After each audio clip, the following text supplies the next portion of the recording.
مسیحیوں کے گھروں کو نقصان پہنچایا. کوئی عصمت دری نہیں ہوئی, کسی شخص کی جانی نقصان نہیں ہوا.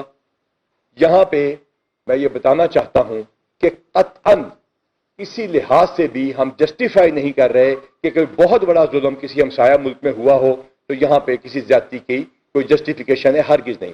قانون اپنی حرکت میں آیا, پاکستان کی ریاست کے تمام ادارے اکٹھے ہوئے اور پاکستان کے وزیر اعظم, پنجاب کے وزیر اعلیٰ اپنی تمام ایڈمنسٹریشن کے ساتھ وہاں گئے.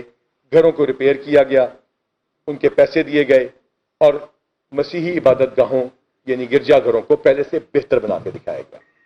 پنجاب پولیس کے لیے یہ بہت آسان تھا کہ نامزد ملزمان کو وہیں پہ وہیں کسی نہ کسی طریقے سے ہم سامنے لے آتے اور کہتے کہ کیس ختم ہو گیا. چونکہ ہمیں اندازہ تھا کہ بیک گراؤنڈ یہ ہے اور اس وجہ سے ہم نے اس کے تانے بانے میں لانے کی کوشش شروع کی. اس کے ساتھ ہی سرگودا کے ایک گاؤں میں ایک واقعہ ہوتا ہے اور وہاں پہ بھی قرآن شریف کا ایک سپارہ جو ہے وہ جلا کر اس کو پھینک دیا جاتا ہے مسجد کے باہر, اور پھر کچھ دن کے بعد دوبارہ یہ واقعہ ہوتا ہے اور پاکستان کے پورے ملک میں آگ لگانے کی ایک کوشش یا سازش کی جاتی ہے. پنجاب پولیس لوگوں کے لیے شکر گزار ہے. سب سے پہلے میں شکر گزار ہوں ان مسلمانوں کا جنہوں نے بہت ہی خندہ پیشانی کے ساتھ اس گستاخی کے باوجود اپنے گھروں کو پیش کیا مسیحی بھائیوں کے لیے, اور وہ کھڑے ہو گئے مسلمان مسیحی بھائیوں کے گھروں کے آگے سپارے لے کر, اور یہ آپ جا کے جڑا والا میں دیکھ سکے ہیں اور معلوم کر سکتے ہیں. اور اس کے بعد مسلمانوں نے اپنی عبادت گاہ یعنی مسجد کو, اپنی مسجد کو پیش کیا مسیحی بھائیوں کی عبادت کے لیے. امن کمیٹی اور علماء کا کردار انتہائی پازیٹو رہا. جب سرگودا میں یہ واقعہ تسلسل کے ساتھ ہوئے تو پولیس کے ڈی پی او صاحب بھی یہاں موجود ہیں, آر پی او بھی موجود ہیں. انہوں نے لوگوں کو انگیج کیا. الحمدللہ ایک ناخوشگوار واقعہ نہیں ہوا جیسا کہ ہمسایہ ملک میں ہوتا رہا. اس کے بعد اب میں شروع کروں گا سرگودا سے. سرگودا کے ڈی پی او صاحب نے اور آر پی او صاحب نے ٹیمیں بنائی اور اس ٹیم کا کام یہ کیا کہ معلوم کیا کہ یہ سپارے کہاں چھپے. یہ سپارے جہاں چھپتے ہیں اس کے ساتھ انہوں نے معلوم کرنا شروع کیا کہ یہ سپارے کہاں کہاں بکتے ہیں. اگر آپ کو پیچھے تصاویر نظر آ رہی ہوں گی کہ انہوں نے کس طرح لوگوں کو انگیج کیا اور یہ معلوم کیا کہ ان سپاروں کی سیل کہاں پر ہوتی ہے, اور وہاں سے یہ ویڈیوز حاصل کی جس میں پتہ چلتا تھا کہ جو لوگ وہاں سے وہ سپارے لے کے نکلے, اور پھر اس کے بعد دوسرے واقعے کے بعد وہاں سے سپارہ لے کے نکلے, اور یوں 2500 کی فورس جو پورے پنجاب میں سفید کپڑوں میں لگائی گئی تھی انہوں نے معلوم کر لیا کہ یہ لوگ کون ہیں اور ان کو گرفتار کیا. اور ان کو گرفتار کرنے کے بعد آر پی او صاحب نے اس کی سائبر ایویلویشن کی تو پتہ چلا کہ ایک ہوسٹائل انٹیلیجنس ایجنسی سے ان کے لنکس ملتے ہیں.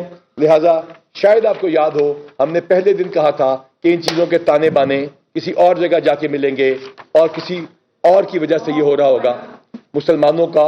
مسلمانوں کو یہاں پہ مسیحی بھائیوں سے لڑانے کی سازش کی جائے گی, اور یہ چیز ہمیں پتہ چلی. اس کے بعد ڈاکٹر عابد صاحب اور عثمان گوندل صاحب اور ان کی ٹیم بدستور قائم رہی اپنی انویسٹیگیشن پہ. جب ان کے ہم نے ٹیلی فونز برآمد کیے اور ان کے ٹیلی فونز کو ہم نے سٹڈی کیا تو شارق صاحب نے اس کو خود دیکھا اور اس میں سے وہ تمام تصاویر بھی برآمد ہوئی اور وہ لنکس بھی برآمد ہوئے جو فوراً ہم نے اپنے ملک کی پریمیم انٹیلیجنس ایجنسی کے ساتھ شیئر کیے جو ہمارے ساتھ پہلے دن سے آن بورڈ ہے. اور ہمیں یہ پتا چلا کہ یہ تمام چیزیں لنکڈ ہیں اور یہ تمام چیزیں پاکستان کے خلاف ایک سازش ہے. ہم اس وقت علماء کرام کی تعریف کرتے ہیں اور ہیومن رائٹس آرگنائزیشن کو بھی ساتھ ہی ایڈریس کرنے کی کوشش کر رہے ہیں. ہمارے علماء کا کردار بڑا پازیٹو ہے. میں یہ بار بار کہتا ہوں کہ اس میں مسیحی پاسٹرز نے بھی بہت اہم کردار ادا کیا, اور ہیومن رائٹس آرگنائزیشن جو کہ سچ کے ساتھ چلنے کی بات کر رہی ہیں اور ہمیشہ کرتی ہیں ان سے بھی ہماری درخواست ہے کہ اس تمام چیز کو علیحدہ رکھیں. مسلمانوں کے جذبات مجروح ہوئے ہیں لیکن ان کو قطعاً یہ حق نہیں تھا کہ وہ جا کے کسی گھر کو نقصان پہنچاتے. حکومت پنجاب نے ہماری ریاست نے ایک اشتہار بھی شائع کیا جس میں بتایا گیا کہ نبی پاک صلی اللہ علیہ وآلہ وسلم کا اس میں کیا حکم ہے. یہ بات یاد رکھیے گا بطور ایک مسلمان, بطور ایک پاکستانی اور بطور آپ کے محافظ آئی جی پنجاب کے, میں آپ کو یہ باور کرانا چاہتا ہوں کہ ایسے واقعات انشاءاللہ اب رونما نہیں ہوں گے کیونکہ ہم نے نیٹ ورک بریک کر دیا ہے. لیکن خدا نخواستہ کوئی شر پسند اگر ایسا واقعہ کرے تو جس طرح سرگودا میں آپ نے ہمارا ساتھ دیا اس طرح ہمارا ساتھ دیں اور کوشش کریں کہ ہم دشمن کے اعلی کار جانتے بوجھتے ہوئے یا نہ جانتے ہوئے نہ بنے. پنجاب پولیس نے فوری طور پہ تمام اضلاع میں میثاق سینٹرز بنائے ہیں. میثاق مراکز نبی پاک صلی اللہ علیہ وآلہ وسلم کے حکم کے مطابق بنائے گئے ہیں اور اس کے مطابق ہم وہاں پہ مسیحی اور دیگر مائنورٹیز کی ریپرزنٹیشن کر رہے ہیں اپنی پولیس فورس سے.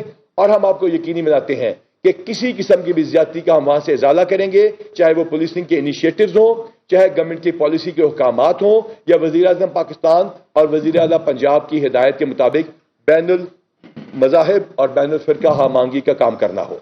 میں آپ کے میڈیا کی وساطت سے بار بار یہ آپ کو بتانا چاہتا ہوں کہ جو مانی پور میں ہوا اس سے بہت کم یہاں پہ ہوا, لیکن اسلام اس کی اجازت نہیں دیتا.